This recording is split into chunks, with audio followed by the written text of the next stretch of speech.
Congress party ने आज लोकसभा चुनाव 2024 के लिए अपना चुनाव घोषणा पत्र जारी किया, जिसका नाम है हाथ बदलेगा हालात।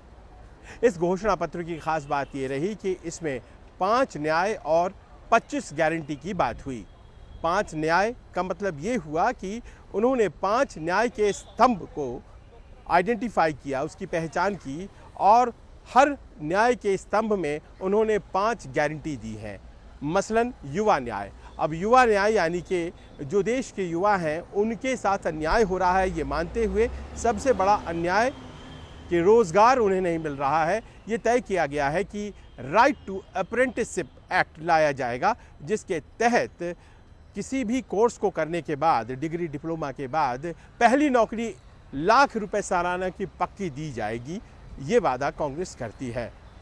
कृषि न्याय में ये कहा गया है कि एमएसपी का कानून आएगा और एमएसपी को कानूनी आधार देने की जो मांग कर रहे हैं किसान, उसे पूरा किया जाएगा।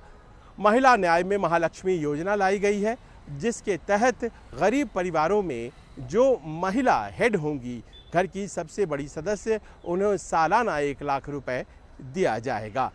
श्रमिक न्याय के जरिए ये बताया गया है कि 400 रुपये अब रोज़ाना मनरेगा होगा, 220 से बढ़ाकर उसे 400 रुपये किया जाएगा। आपको याद होगा ये स्कीम मनरेगा की मनमोहन सरकार के पहले कार्यकाल में आया था।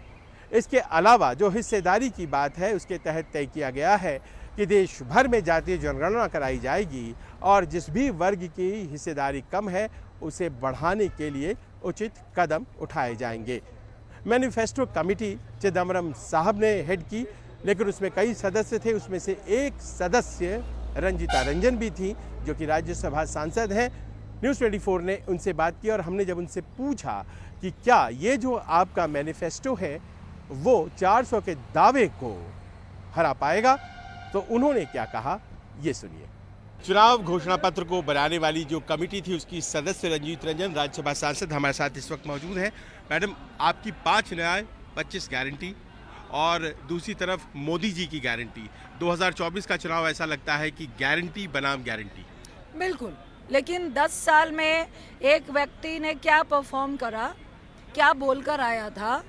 ये 2 करोड़ हर साल नौकरियां देने वाले थे, 15 लाख हम गरीबों के, जो गरीब लोग हैं, कह रहे थे हम उनके पॉकेट में डालने वाले हैं, स्विस बैंक से काला धन लाने वाले थे, गैस सिलेंडर सस्ता करने वाले थे और लोगों को सरकारी नौकरियां भी देने वाले थे, जो 10 साल में मात्र 70,000 नौकरियां दी है। दूसरी तरफ फूड सिक्योरिटी हम लेकर आए थे। हम 2 रुपये और 3 रुपये गेहूं चावल दे रहे थे, उसके साथ दाल भी दे रहे थे, तेल भी दे रहे थे। और हम कह रहे हैं कि अब हम महिलाओं को 1 लाख रुपए देने जा रहे हैं महालक्ष्मी योजना के तहत।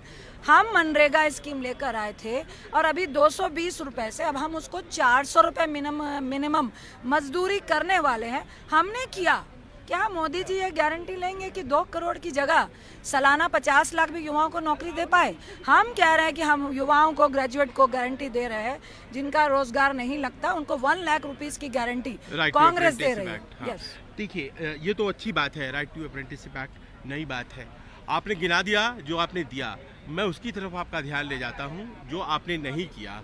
जैसे कि सबों को उम्मीद थी कि अब राज्यों के चुनाव में जब आप ओपीएस की बात करते थे तो आपके इस मैनिफेस्टो में हाथ बदलेगा हालात, तो कम से कम ये भी आएगा, लेकिन ऐसा लगता नहीं है कि ओपीएस को आपने हालात बदलने वाला माना है। नहीं, बिल्कुल मैं कहूँगी कि थोड़ा सा टेक्निकली आज पी चिदम्बरम साहब ने समझाने की कोशिश की।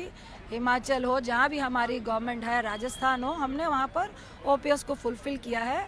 और आप अगर इंतज़ार करेंगे तो मुझे लगता है चुनाव के बीच में ही आपको ये सुनने को मिलेगा कि हमारी गवर्नमेंट ओपीएस लेकर आ रही है। अच्छा, चलिए ठीक है, ओपीएस को हटाया, इसमें नहीं है, लेके आएंगे। पीएमएलए एक्ट, इसको लेकर के देश में एक ज़बरदस्त बहस है।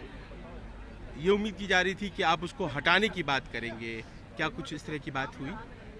देखिए, अभी आप ये मैनिफेस्टो पढ़े और पीएमएलए का बहुत ज़्यादा मिसयूज़ हो रहा है।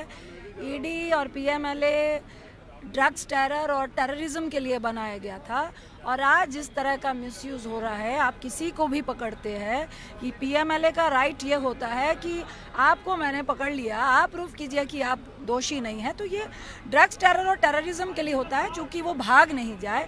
आज जिस तरह का मिसयूज़ हो रहा है, जिस तरह एजेंसीज को मिसयूज़ किया जा रहा है, तो मुझे लगता है निश्चित तौर से जो ये PMLA का मिसयूज़ है, इसका निदान भी कांग्रेस ही लेके आने वाली है। चिदम्बरम जी ने ही कानून लाया था ये 2009 बिल्कुल, मैं कहूँगी कि हमारी इंटेंशन और नियत में खोट नहीं था। हमारी नियत में ये नहीं था कि ये PMLA एक्ट जो है ये हम अपोजिशन को डराने के लिए, धमकाने के लिए, उनके ग्राफ को पॉलिटिकली नीचा करने के लिए हम यूज़ करेंगे, ये मंशा नहीं थी। आज जो मंशा दिखी है ये पूरी कंट्री के लिए और लोकतंत्र के लिए खतरा है। आखिरी सवाल, 400 का नारा है प्रधानमंत्री का, 370 बीजेपी और उसके बाद 400 NDA। आपको लगता है कि इस मैनिफेस्टो से जो आप लेकर आए हैं, आप 400 का नारा जो है उसे डिफीट करने में देखिए, सक्सेसफुल होंगे? 10 साल हो चुके हैं और लोगों को वादे दिख रहे हैं। ना महंगाई कम हुई है, ना बेरोजगारी कम हुई है, सिर्फ भाषण और भाषण सुनने का काम हो रहा है। हम 100% गारंटी है ये 400 पार जितना भी कर ले, भाजपा निश्चित तौर से 150-160 से ऊपर जाने वाली नहीं है। लोग अब इनको अच्छी तरह से समझ चुके हैं। बहुत बहुत धन्यवाद। ये थी रंजीत रंजन, जो कि मैनिफेस्टो कमेटी की मेंबर हैं, चिदम्बरम जिसको हेड कर रहे थे। आज ये घोषणा पत्र जारी हुआ है और देखना ये है कि ये जो दावे हैं कि 400 नहीं, ये तो 200 नहीं पहुंच पाएंगे, आखिरकार इस घोषणा पत्र के जरिए कितने सही साबित होते हैं। कैमरामैन अविनाश के साथ संजीव त्रिवेदी, न्यूज़ 24 दिल्ली। नमस्कार, मैं हूं मानक गुप्ता। अगर आपको हमारा ये वीडियो पसंद आया हो तो इसे लाइक और शेयर जरूर करें, और हाँ, हमें सब्सक्राइब और फॉलो करना ना भूलें, ताकि आप देश और दुनिया की कोई खबर मिस ना करें। तो जुड़े रहिए हमारे साथ और देखते रहिए न्यूज़ 24।